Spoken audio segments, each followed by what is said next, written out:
Alright, so in this first video in the calculation series, what we're going to do is look at how to actually add up in a spreadsheet. So the first thing we do is we come to our spreadsheet here, and you can see we've got two numbers, number 1, number 2, and we're going to add it up in the addition column. Now, one of the simplest ways to actually add up is we could simply add the two numbers together.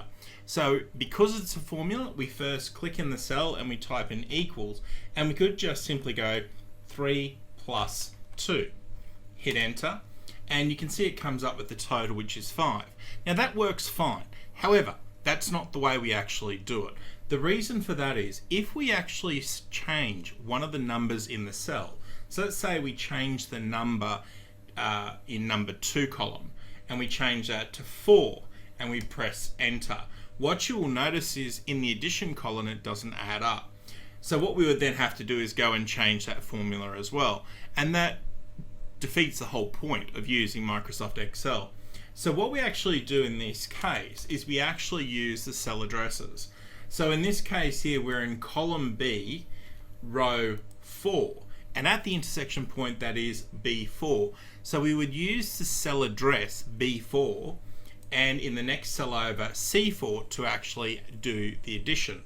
So we come into D4, we type in equals B4 plus C4, and we hit enter. So we still get the same result, which is 7 in this case. However, the beauty of Excel is because we've used the cell address, any time we change the actual value in the cell, it will then reflect in the addition column. So for example, if I change the number to the number 5 and hit enter, you will now see in D4 the value is 9. So it's constantly updating to ensure you always have the most up-to-date value in your formula. So that's using the addition function. The next one we're going to do is look at subtraction.